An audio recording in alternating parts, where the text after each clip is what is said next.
Joe Rogan is publicly criticizing Charlie Kirk's former head of security, Brian Harpole, accusing him of betraying Charlie. According to critics, Brian's story is unraveling, with inconsistencies and alleged falsehoods being exposed.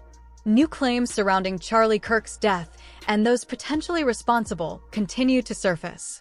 Turning Point USA, Erica Kirk, and several of Charlie's closest allies have all been alleged by commentators to be involved.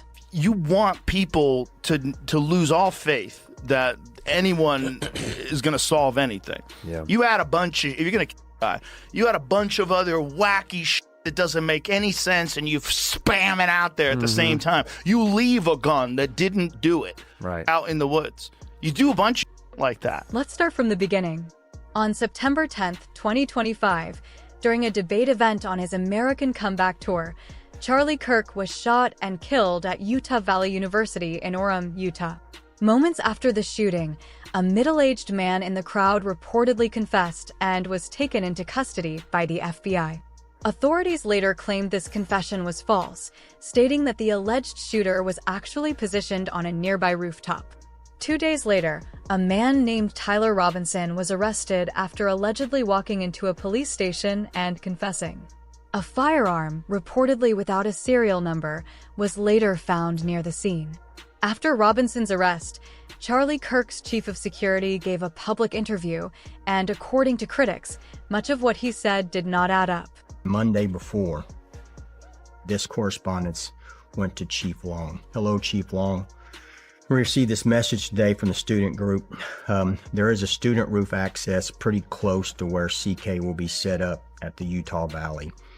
The Sorensen Center has a couple of staircases that go up to walkways on the roofs. He comes back, and for edification, the Sorensen Center was the building in front of the Lucy Center. And so he comes back and he says, "You want access to the roof?" And came back and said, I was told students have access above us. If this is true, it would be nice to either have it controlled access or allow one of my guys to be there as well if possible. He comes back and his last correspondence was, "I got you covered."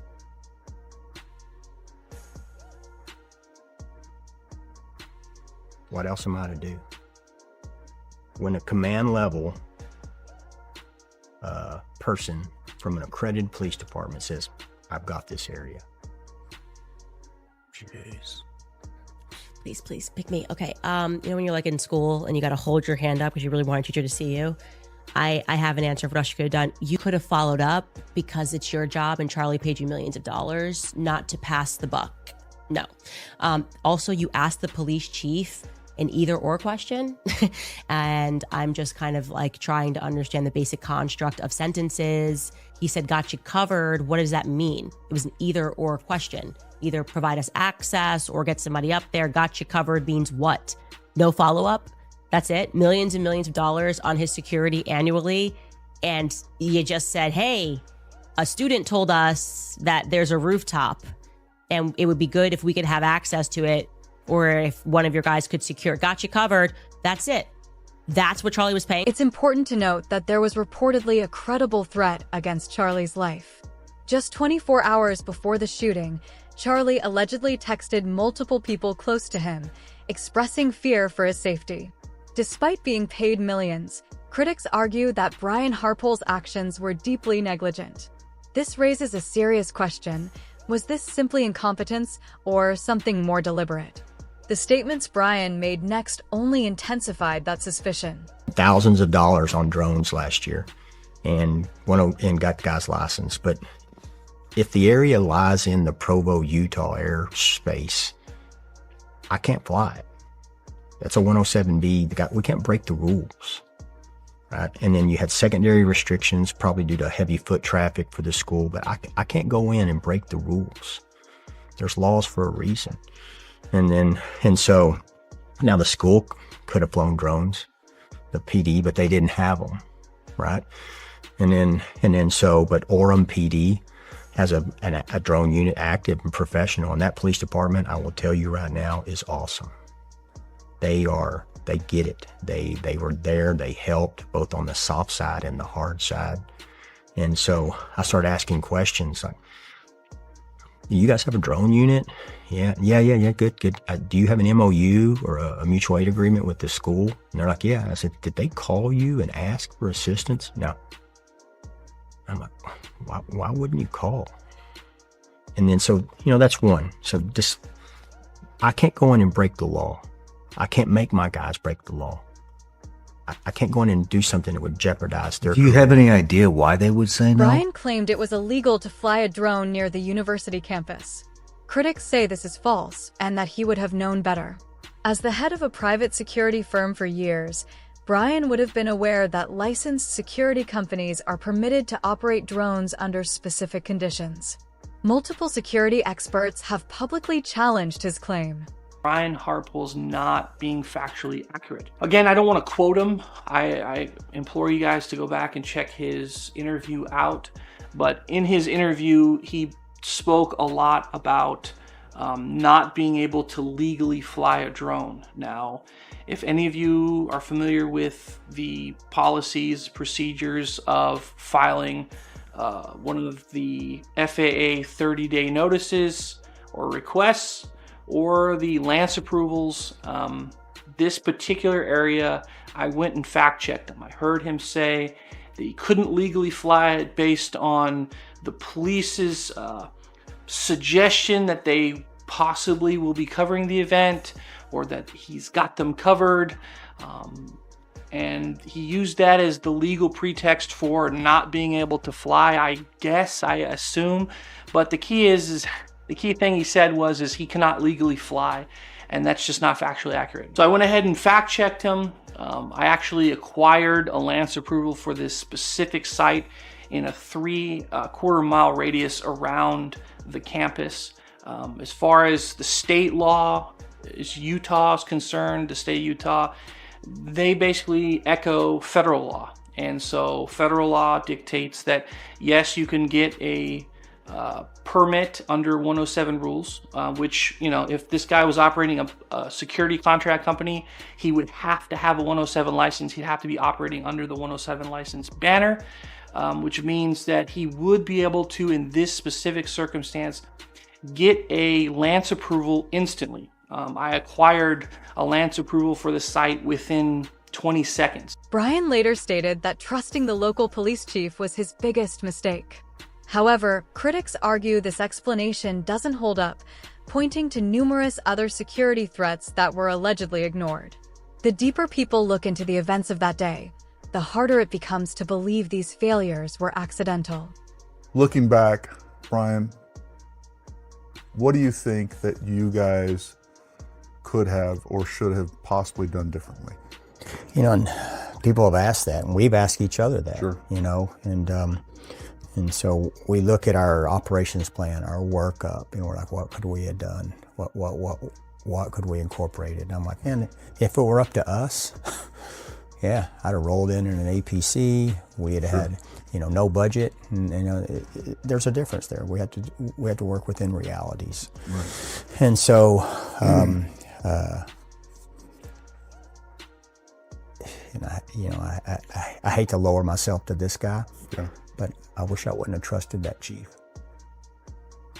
I wish, but this is a command level accredited police department, chief of police, days before. And when we're talking about a specific area, and then when it comes across, and there's like, this is what we're concerned with, and then when it comes back with, I got you covered, you tell me, and I'll take it. Is there another way for me to construe that that's taken care of? Another major concern raised is the apparent lack of security overall. It wasn't just the rooftop that went unsecured. There were reportedly very few guards present at all. Tickets were allegedly not being checked, and an event planned for 600 people ballooned to over 3,000. According to critics, Charlie's security team had multiple opportunities to intervene but chose not to. They argue this wasn't an oversight, it was a decision. Do not have drone programs, which is a big problem. That's false. Working on that because it's something they should all have. It should be mandated by some sort of law. And so anyways, it's in quick defense of the security, they're only allowed to protect his immediate vicinity. And that, of course, is false. So it was made very clear that there were drones that could have been used, and there could have been people on the roof. They said there were supposed to be people on the roof, but where they failed is they did not verify with the police department that was actually taken care of. And then the next thing I want to talk about, this is extremely important, is that initially, there was supposed to be about 600 people coming to this event. Now, there's several layers of issues here. First of all, they didn't check tickets. It was a wide open event, meaning anyone could come and they could just walk right in. So there's no security there. There's no accountability for anyone who's coming in if they actually bought tickets or signed up for this event. And then for security, they said that it went from 600 people to over 3,000 that showed up. Now, at these events, a lot of times it's Kirk's enemies, right? It's the left. It's the people that are anti Charlie Kirk. They call him a fascist. He gets death threats. So they left it wide open, and his security team allowed this to happen. They put him in a situation where they could have said, we're not going to cover you. We're not going to do this event. It's not safe. We can't verify if the roof is going to be covered or not. And even when it was at 600 people, they were supposed to be there and 3,000 showed up, they could see the crowd growing. In fact, they mentioned it in some of the interviews and things that I've seen, that they could tell that there was getting to be a lot of people. At that point, they could make the decision to pull Charlie for his safety. According to those close to the situation, Charlie believed something was coming. Some claim he feared betrayal from within his own circle. Or thing rather explosively. 3 people told me off record. 2 people who have this in a written communication from Charlie. One who is a Turning Point USA donor, and I would say very much one of the white knights in this. The very day before Charlie Kirk died, he expressed that he thought he was going to be killed. He told these people, I think they're going to kill me. Okay. He did not express that to me. So I am telling you this based off the testimony of 3 people. And I am saying this because I hope that these people who I think are good will be inspired to come forward with that. Now, again, those conversations I had were off record. I honor that. If I say it's off record, it stays off record. But I'm hoping that watching what I am doing and feeling the energy that is rising across the world for people who want to know what the heck happened on 9/10, that, they will be brave and they will say, yeah, Charlie did the day before he died think that he was going to be killed, and maybe tell us, who is they? Well, for once and for all, who is they? Who is the they that he thought were going to kill? As more statements from Turning Point USA are examined, critics say their narrative begins to collapse. Questions have also been raised about missing footage, allegedly showing Tyler Robinson confessing at a police station, footage that authorities now say no longer exists. Commentators argue that deleting such evidence is deeply suspicious. On a recent episode of his podcast, Joe Rogan reportedly dismantled the official account point by point, questioning how Tyler could allegedly jump from a 14-foot roof, leave no evidence behind, and then voluntarily turn himself in. According to the narrative. Now, let's be real clear. I don't necessarily think they know what's going on yet. There's a lot of weird going on with this. I know. First of all, there was that one guy who was the decoy. All right, so you got this guy who's an older guy who starts yelling out. Didn't he take his pants down? He took his pants down. This guy was at 9/11. He was at the Boston bombings. All the hits. He called in a fake bomb at another place. And then he did this at this thing. Right after. So somehow or another, this guy has the state of mind that the moment someone gets, he yells out and says, I did it, and takes his pants down or something like that. I don't know exactly what he did. Then, ready for this? He gets arrested for child porn right away. Right after this happened? Oh, right away. He's in jail for child porn. Why is that? Well, now you can't interview him. Right. Right. And because when the internet people start going, how are you at all these different things? Like, what are the odds? Like, if someone ran it through one of the ChatGPT and Perplexity things, like, what are the odds that this guy would be at all those different events and be involved? Like, 0. This is the guy? Yeah. I just like that the pants down part is just insane to me. It's like, why is your out, dude? I did it. Listen, I'm not saying this guy is an insane. He's clearly insane, or not. or he's professionally insane. Right. That's where it gets squirrely. I almost texted you when the Charlie Kirk thing happened because my antennas went up about, they showed the photo of that kid, or the guy that they have, the 22-year-old, whatever. And I was almost going to be like, dude, do you think he's got the capability? Further skepticism surrounds the rifle authorities claim Tyler used. Officials described it as a modern-looking weapon, yet also claimed it originated from World War I, conveniently lacking a serial number. They also alleged that Tyler disassembled and reassembled the rifle on a rooftop under pressure, a claim critics say strains credibility. Now, here's where it gets weird. The first images of this rifle with a scope, I swear to God, it looks like he has a composite stock on it. Like it looks like a modern 30-06 rifle. So a 30-06, so that's the rifle. 30-06 is like, that looks like a very modern looking stock. I mean, it might not be. It might be just a bad resolution. It might be wood. It's hard to tell. But if you showed me that and you said, hey, this is my cousin's rifle, is this any good? I'd be like, looks like a standard bolt action rifle with like a sophisticated modern scope on it. Sure. Now, apparently, the narrative is that this is his grandfather's rifle from World War I and doesn't have a serial code. Okay. Interesting. Okay. Why? Wait. Why are you using such an old gun? Like, that's kind of crazy. Like, is it possible that an old gun can be that accurate? Critics argue the most unbelievable part is this. Authorities want the public to believe someone with no shooting experience made a flawless shot using an antique firearm, escaped without leaving evidence, and later surrendered willingly. Many say this does not resemble the actions of an amateur. Another thing, they said that he took it apart and then put it back together again. Shut the f up. Do you know how much time it would take to do that if you were highly skilled? To disassemble a gun. To disassemble a rifle so that you can get it in a backpack. And by the way, not going to fit. Not going to fit in a backpack. And then somehow or another reconnects it once he gets off the roof? What? What's that about? Is that what they pitched, huh? Yeah. And then he's supposed to get it in that stupid fucking backpack. It's literally, it makes no sense.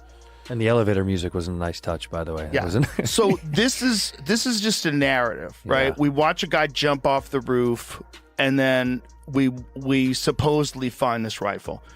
So if you can have a guy that's in the audience that's yelling, "I shot him, now shoot me. I shot him, now shoot me," and then that guy gets arrested for child charges, like he's like, what is going on here? So and then weird. you find this rifle, and then you say, "Oh, he assembled it and he reassembled it." Like, okay.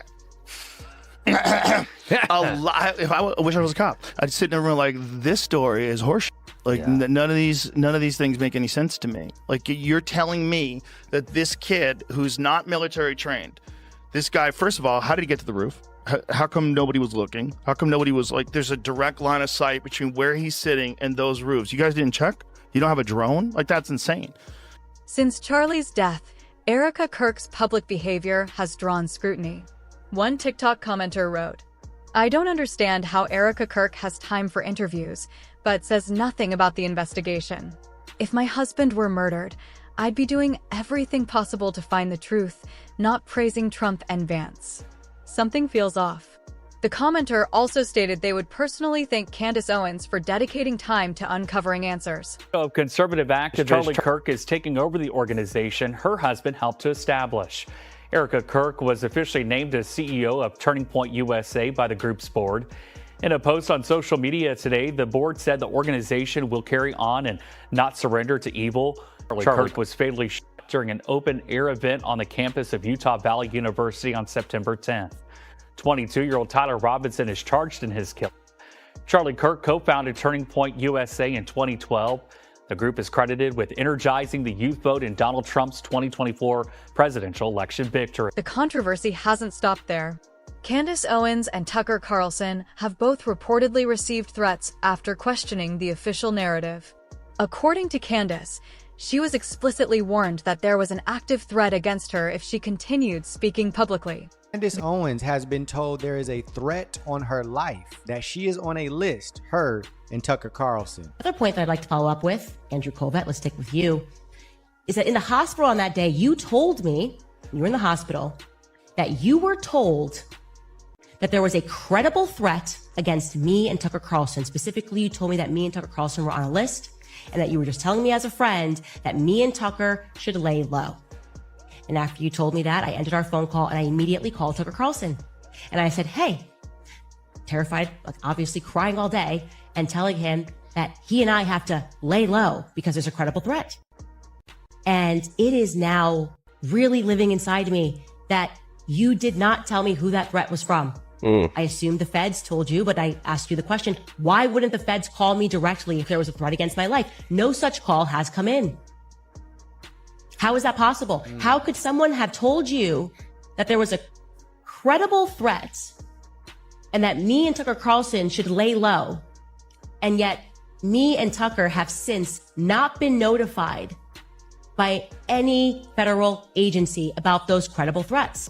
Okay, that is really weird. For those who don't know, this person that told Candace Owens there was an active and real threat against her and Tucker Carlson's life was this individual here, Andrew Covid. Andrew Covid is Charlie Kirk's executive producer. So in the hospital when Charlie was Andrew Covid told Candace Owens that there's an active threat against her and Tucker Carlson's life. Candace is looking back in hindsight and saying, wait a minute. Who even told you that there was a threat on my life? And if there was a very serious threat on my life, then why hasn't somebody from the FBI contacted me? So she's thinking, okay, my friend Charlie just died and now there's an active threat against me. Now later, Candace ended up making the claim that Charlie began to abandon the pro-Israel movement near the end of his life. Andrew Covid denied these claims. Then later, Candace showed receipts and released the text messages, which Andrew was a part of, where Charlie did admit and say that he was going to abandon the pro-Israel movement. Charlie also said he was thinking about bringing Candace back, and the people in that group message begged him not to do so. Candace, who has been somebody who has been anti-Israel, and she's spoken out against Israel. Then near the end of his life, when Charlie began to share those same sentiments, people who were close to him and people who worked very close to him, like Andrew Covid, tried to cover that up and say it wasn't true. Now she's looking back and she's saying, wait a minute. Andrew was the same person that told me there was a threat on my life. Now, who exactly would be threatening Candace and why? And why would Andrew be privy to this information? Even the official account has apparent gaps. FBI Director Kash Patel previously confirmed investigators were exploring the possibility of a second shooter, a revelation that critics say undermines the entire case. Witnesses reported hearing shots from multiple directions, and surveillance timestamps reportedly conflict with Brian Harpole's version of events.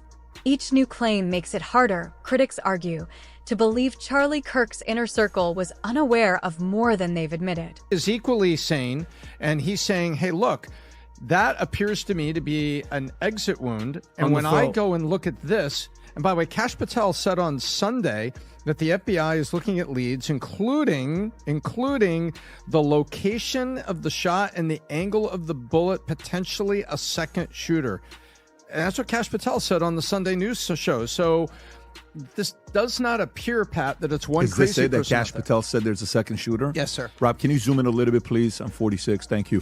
Director of FBI committed to ensuring the investigation into Charlie Kirk's assassination person. The full weight of Americans' law enforcement is active following the extender.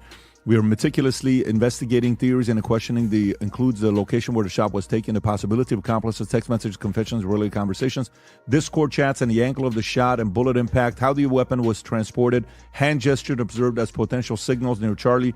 So they're doing all of that. Okay, that's and great. They're saying where the shot was taken. Got it. Some details are known today, while others are still being pursued to ensure every possibility is considered. Our primary focus of complete investigation formation will ensure regarding specific details such as questions about the plane, regarding the turning off transponder on the assassination side, we can share updates. At this point, one thing is undeniable. Too many questions remain unanswered. Timelines conflict. Testimonies continue to change. And those closest to the situation have grown conspicuously silent.